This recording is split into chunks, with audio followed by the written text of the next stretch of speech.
আসসালামু আলাইকুম। এখন শুনবেন সংবাদ শিরোনাম। সীমা লঙ্ঘন ও লেবাননে ইসরায়েলি হামলা ঘিরে অনিশ্চয়তায় যুদ্ধবিরতি। চুক্তি না হওয়া পর্যন্ত ইরানকে ঘিরে থাকবে মার্কিন রণতরী, বললেন ট্রাম্প।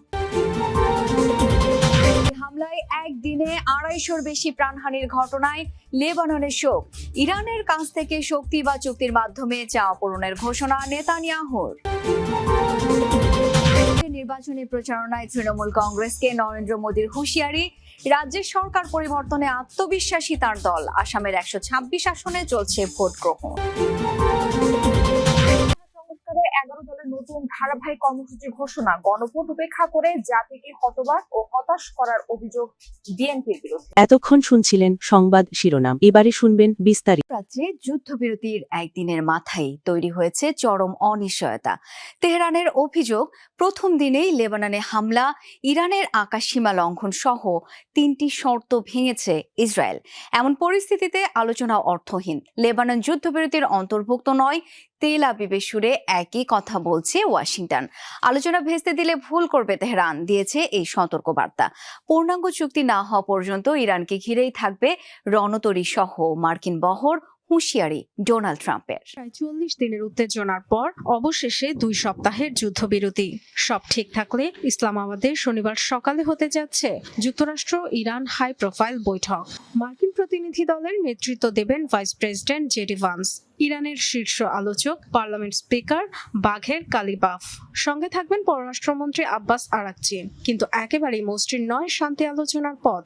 রয়েছে কঠিন কূটনৈতিক চ্যালেঞ্জ।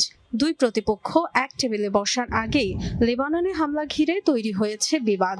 ১০ দফার অন্যতম শর্ত ছিল মিত্রদের ওপর হামলা বন্ধ, কিন্তু বাস্তবে তা হয়নি। উল্টো লেবাননে ইসরায়েলের এ যাবৎকালের ভয়াবহতম হামলার পর জটিল রূপ নিয়েছে পরিস্থিতি। ইসরায়েলি প্রধানমন্ত্রী বেনিয়ামিন নেতানিয়াহুর দাবি, যুদ্ধবিরতির আওতাভুক্ত নয় লেবানন। সাফাই গাইছে যুক্তরাষ্ট্র। দাবি, লেবাননের বিষয়ে কোনো অঙ্গীকার করেনি তারা। এ নিয়ে বিভ্রান্ত তৈরি হয়েছে বলে স্বীকার করেছেন vice president JD Vance. Lebanon ইস্যুতে শান্তি আলোচনা ভেস্তে দেয়া ইরানের জন্য বুদ্ধিমানের কাজ হবে না বলেও মন্তব্য করেছেন তিনি। ইরানিরা ভেবেছিল লেবানন যুদ্ধবিরতির আওতাভুক্ত, কিন্তু তা হয়নি। আমরা কখনোই এমন অঙ্গীকার করিনি। ইরানকে পরবর্তী পদক্ষেপ নিতে হবে, নয়তো যুদ্ধে ফেরার মতো অনেক অপশন আছে প্রেসিডেন্ট ট্রাম্পের। ইরানকে গুরুত্বের সাথে আলোচনার টেবিলে বসতে আহ্বান জানাচ্ছি, নয়তো রণতরী, সামরিক সদস্য, অস্ত্র সরঞ্জাম, যা যা প্রয়োজন বহাল থাকবে সবই। চুক্তি না হলে যে কোনো সময়ের চেয়ে বিধ্বংসী হামলার হুঁশিয়ারিও দিয়েছে। দফায় আকস্মিক হামলা চালিয়েছে ইসরায়েল, যা দেশটিতে তেল আবিবে চালানো স্মরণকালের সবচেয়ে ভয়াবহ হামলা। এখন পর্যন্ত প্রাণ গেছে ২৫৪ জনের, আহতের সংখ্যাও প্রায় ২৫০০। শুধু রাজধানী বৈরুতেই নিহত হয়েছেন ৯২ জন। যুদ্ধবিরতির কারণে ইসরায়েলে হামলা স্থগিত করেছিল লেবাননের সশস্ত্র গোষ্ঠী হিজবুল্লাহ, কিন্তু শর্ত মানেনি তেল আবিব। ইসরায়েল হামলায় মুহূর্তে ধসে পড়ল গোটা ভবন। ধ্বংসাবশেষ উড়ে পড়তে দেখা গেছে কয়েকশো মিটার দূর পর্যন্ত। লেবাননে এই যাবৎকালের সবচেয়ে ভয়াবহ হামলা চালায় ইসরায়েলি বাহিনী। দেশ জুড়ে একযোগে চালানো হয় সারপ্রাইজ অ্যাটাক। মাত্র ১০ মিনিটের ব্যবধানে ১০০ দফা হামলায় কাঁপে বিভিন্ন প্রান্ত। বরাবরের মতোই তেল আবিবের দাবি, সশস্ত্র গোষ্ঠী হিজবুল্লাহর অবস্থান লক্ষ্য করে চালানো হয়েছে অভিযান। লেবানন জুড়ে আকস্মিক হামলায় হিজবুল্লাহর সদর দফতরগুলোকে টার্গেট করেছে। পেজার অভিযানের পর এটি হিজবুল্লাহর উপর সবচেয়ে বড় ও সুসংহত আঘাত। হিজবুল্লাহর সক্ষমতা কমাতে আইডিএফ জোরালো অভিযান অব্যাহত রেখেছে। বৈরুত সহ হামলার শিকার হয় নাবাতিয়ে, বালবেক, আলী, টায়ার, সিদন ও হেরমেল। বেকাভেলি ও দক্ষিণাঞ্চলেও বিভিন্ন অঞ্চলেও করা হয় বোমাবর্ষণ। হিজবুল্লাহর বহু কমান্ড সেন্টার ধ্বংসের দাবি করেছে তেল আবিব। লেবাননের বেশ কিছু এলাকাকে পুরোপুরি বিচ্ছিন্ন করে দিয়েছে ইসরায়েলি বাহিনী। উদ্দেশ্য, হিজবুল্লাহকে দখল নিতে না দেয়া। সেখানকার বাসিন্দাদের সরিয়েছি তাদের নিরাপত্তার জন্য। আমরা অবিরাম গোলাবর্ষণের মাধ্যমে অঞ্চলটিকে নিরস্ত্র রাখতে। যুক্তরাষ্ট্র ইসরায়েলের যুদ্ধবিরতি কার্যকর হলে চুক্তির প্রতি সম্মান দেখিয়ে হামলা বন্ধ করেছিল হিজবুল্লাহ, অথচ তা মানেনি তেল আবিব। এমন হামলার ঘটনায় নিন্দা জানিয়েছে বিভিন্ন দেশ, ক্ষোভ প্রকাশ করেছে আন্তর্জাতিক সংস্থার। লক্ষ্য করে রকেট ছুড়েছে হিজবুল্লাহ। আগ্রাসন বন্ধ না হওয়া পর্যন্ত পাল্টা জবাব চলবে বলেও হুঁশিয়ারি দিয়েছে। তার বিরুদ্ধে সর্বশেষ এমন বড় পরিসরে হামলা চালিয়েছিল আইডিএফ। যোদ্ধাদের কমিউনিকেশন ডিভাইস পেজারে ম্যালফাংশন ঘটিয়ে করানো হয় একাধারে বিস্ফোরণ, যাতে একযোগে অসংখ্য হিজবুল্লাহ সদস্য হতাহত হয়। গেল এক মাসে লেবাননে চলমান ইসরায়েলি আগ্রাসনে প্রাণহানি বেড়ে দাঁড়িয়েছে ১৫০০-এ।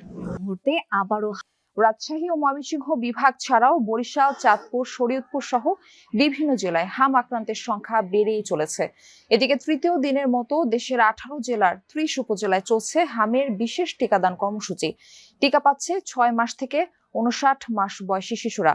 সরকারের এই কার্যক্রম চলবে আগামী 3 সপ্তাহ। এছাড়া যে শিশুরা এরই মধ্যে হামে আক্রান্ত তাদের ভিটামিন এ ক্যাপসুল খাওয়ানো হচ্ছে। আগামী 3রা মে থেকে দেশ জুড়ে হামের টিকাদান কর্মসূচি শুরু হবে বলে জানানো হয়েছে। 102 এর মধ্যে থাকে। বাচ্চাকে সচেতনতার সহিত আপনি বাড়িতে রাখুন, পরিষ্কার পরিচ্ছন্ন রাখুন। বিশেষ কোনো প্রয়োজন ছাড়া বাইরে না নিয়ে আসাটাই জরুরি বলে আমরা মনে করছি। হাসপাতালে যেখানে হাম আক্রান্ত রোগীদের জন্য একটা আইসোলেশন ওয়ার্ড রয়েছে, আমি এখন সেই ওয়ার্ডে রয়েছি। আর আসলে এখানে প্রতিদিনই হাম আক্রান্ত শিশুর সংখ্যা বাড়ছে। আর ডাক্তাররা যেটি বলছেন যে আসলে মাঝখানে যে 1.5 বছর টিকাদান কর্মসূচি বন্ধ ছিল, এছাড়া টিকার যে সাপ্লাইয়ের ঘাটতি সেটিও ছিল। এছাড়া আসলে নোয়াখালীর যে বিভিন্ন চরাঞ্চলগুলো রয়েছে সেখানে আসলে মানুষের অসাবধানতা, অসচেতনতা, অভিভাবকদের আসলে অসচেতনতা নানা কারণে আসলে আবার ডাক্তাররা তারা যারা টিকাদান কর্মসূচিতে রয়েছেন, যেসব স্বাস্থ্যকর্মী তারা আসলে ধর্মঘট ডেকেছেন তাদের নানা দাবির বিষয়। আসলে নানা কারণে একটি গ্যাপ, একটা শূন্যতা ছিল, বা যে এই সুযোগে অনেক শিশু টিকাদান থেকে বঞ্চিত ছিল। আসলে এ কারণে এখন হঠাৎ করে আসলে শিশু আক্রান্ত সংখ্যা বেড়েছে। তবে আসলে নোয়াখালী যে সদর হাসপাতালে কি পরিমাণ প্রতিদিন রোগী বাড়ছে সেটা যদি আমি একটি পরিসংখ্যান দিই, আজকে বিকেল নাগাদ হয়তো বা আজকের পরিসংখ্যান আমরা জানতে পারবো, কিন্তু গতকালে 14 জন নতুন করে রোগী ভর্তি হয়েছে। এর আগের দিন 11 জন, এর আগের দিন 8 জন, অর্থাৎ প্রতিদিনই রোগীর সংখ্যা বাড়ছে। এবং এখানকার যে চিকিৎসক রয়েছেন তারা বলছেন যে আসলে সারা দেশে যে বিশেষ টিকাদান কর্মসূচি চলছে, অর্থাৎ 18টি জেলার 31টি উপজেলা, আসলে নোয়াখালী তো সেটির আওতায় আনা দরকার, কেননা এখানে যে প্রাদুর্ভাব দিন দিন বাড়ছে, না হলে এখানে আসলে ঠেকানো মুশকিল হয়ে পড়ে ডাক্তারদের চিকিৎসা।